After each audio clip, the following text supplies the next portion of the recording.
Hey everybody, welcome back to the Fuller Homestead. My name is Brian. Today we're going to be building a new chicken tractor. If you remember from several videos ago, we built a Joel Salatin-style chicken tractor for our meat chickens this season. Well, after going through that, in fact processing is only in 7 days from shooting this video, we decided that was not the chicken tractor that was going to work for us. So we're going to go with the Suscovich-style chicken tractor. There's 100 million, exaggeration, 100 million different videos on this style, but no video has been done. Not a single one, I've checked. Not a single video has been done of a John Suscovich chicken tractor being built at Fuller Homestead. And that's this video, celebration time. Come on, let's go check out our supplies. Okay, so admittedly, we are starting this video later in the afternoon. It's about 4:30 or so. Here are the supplies we're gonna need for this chicken tractor. Most of it I bought, some of it, like this PVC, I actually had from past projects, and so I didn't have to go buy that. But the first thing that I'm gonna do is actually go through all of the cuts. So you don't have to necessarily watch that. I might have some time-lapse footage of me going through all of those, but I just think that would be kind of boring.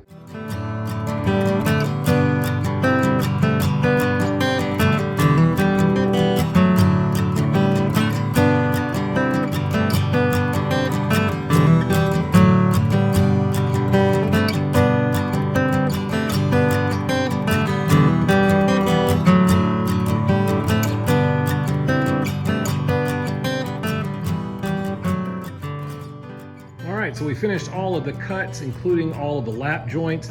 There are a few pieces here that I think I'm either going to go back and do extra lap joints just to make it look nice, or at least some pocket screws, but laid it all out here on the floor. I'm going to call it a night tonight, and then I'll assemble it tomorrow. At least that's the plan, but I hadn't had supper yet, and it is a little rumbly in my tumbly, as they say. Anyway, good night. I will say this, that I'm impressed out of the cut list. Literally this is all the scrap. This is all the waste out of the cut list. That's crazy. So good on it. Good on Suscovich for having that. That's brilliant, actually. All right, so it's the next morning, coming back out to the shop. One thing I forgot to point out last night was that I made an error in one of these lap joints. I didn't do my measurements right, and so I had done it too far in on both sides. And so what I'm gonna do is take a piece of this scrap, 1x2, and I will place it in there just for a little more rigidity in it. So I'll cut that out, glue it in, and give it a little more, I guess a little more beef to that, since I'll be dragging with that and whatnot. So let me make a few cuts from this scrap, put those pieces in, and then we'll start doing the frame. Probably do a little time lapse on it so you're not bored with it. Just want to get this puppy put together.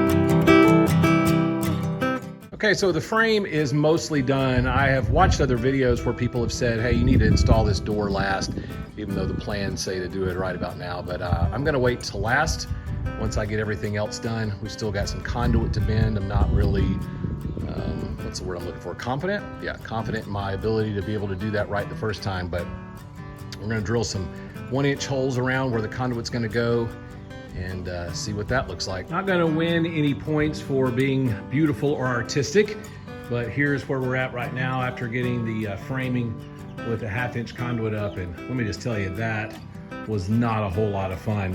There have been so many mess ups on this project already. I told you about the lap joint that I mismeasured, and so that was wrong. And I don't know if you noticed or not, but the frame is actually a little bit different, the wooden frame. Yeah, because I put it together wrong. As I was trying to get the conduit to line up, I was like, man, it's like it's too far apart. And lo and behold, it was, because I was building the ends of the frames wrong. So had to unscrew that. Luckily, it wasn't that big of a deal. Put it back in the way it was supposed to have gone. And then, using my first experience with using one of these benders, it took a little finagling. You can tell that after I worked on it, I've got a bend here that's not intentional. There's a bin there that's not intentional. But the good news is I didn't have to go back and buy any more conduit. I was afraid that I was going to. So for those of you that have used these plans before, I stole this off of another person on YouTube. Instead of having the 90-degree bend in a 10-foot section, I just went ahead and cut it at 5-foot sections, still did the 45-degree bends down here, and then used these little couplers to hold them, and then use some tie-down straps to get that ridge pole in its place. So I'm not upset with the way it turned out. It is, like I said, not winning any beauty points. So the next thing is going to be putting hardware cloth around the bottom and then chicken wire on the top. But before that, it's lunchtime. And here we are with what we're gonna call a completed Suscovich-style chicken tractor. Let me go ahead and show you from this end. Here is our pull cord down here. I've already had my wife test it to make sure that she could lift it up, so that's good. Here's our door. Sorry for the lighting. Got our latch here. The only thing that I don't have on here that I might put is a handle to open that door with. I know this is treated lumber and it is going to shrink as it dries, but right now it's pretty snug. Had some PVC lying around and was able to make a little trough hanging in the middle there. So that looks good. Chicken wire on the top, hardware cloth on the bottom. Left this side open. The plans call for it that way. Obviously a tarp is going to go here. I've seen some people that have said, well, I've got the chicken wire, might as well close it all in.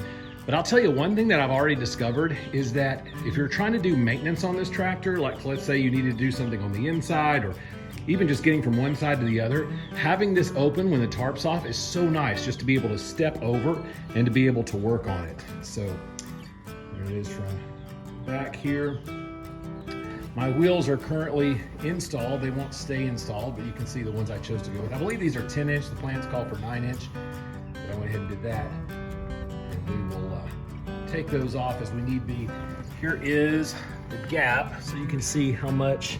I haven't measured that, but I'm gonna say it's like 4 inches or so. Let's call it 3 inches off the ground.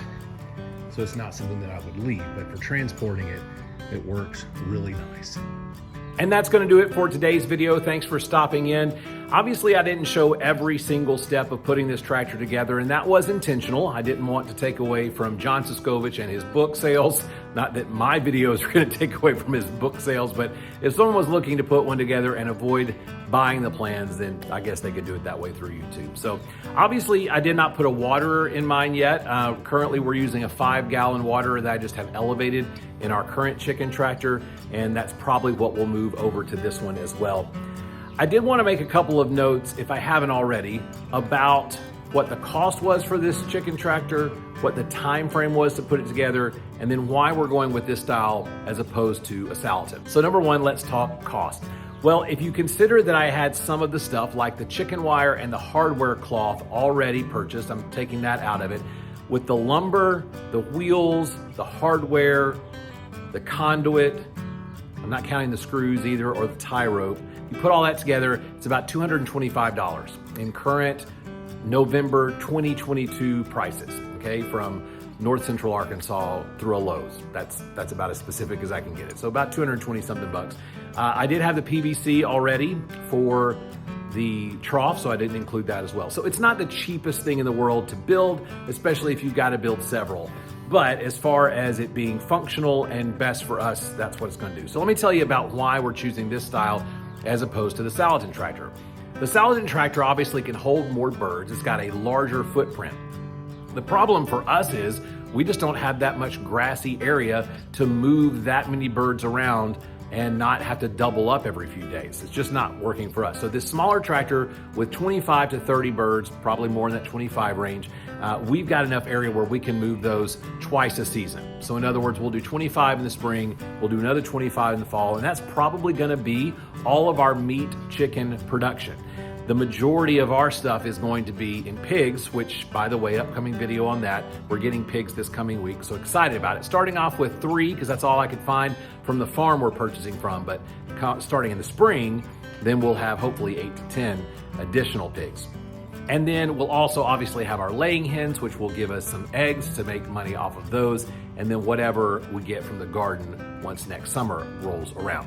So nothing wrong with the Salatin-style tractor, it just didn't fit our needs. I'm going to dismantle that one as soon as we process all of those birds and reuse some of the lumber and probably the hardware cloth and all that. I will not. Looking ahead, in addition to some videos with some old footage that we're gonna put out, I've got to get some stuff ready for the pigs, including putting some waterers and feeders together. Also, I've got a chicken brooder that I'm gonna build so that we can be ready for our meat chickens the next time they come around. And what else? There was one other thing. Rabbit nesting boxes. So all of those future videos, future builds. It's a lot of fun to do these projects. And since the weather has been kind of weird lately as far as rainy and cold, although it's not really cold right now, it's good to be able to do some stuff in the shop. So thanks for joining us. If this is your first time with us, we would love for you to consider subscribing to our channel. Also give it a thumbs up if you think it's warranted. Thanks for hanging out. Have a great day.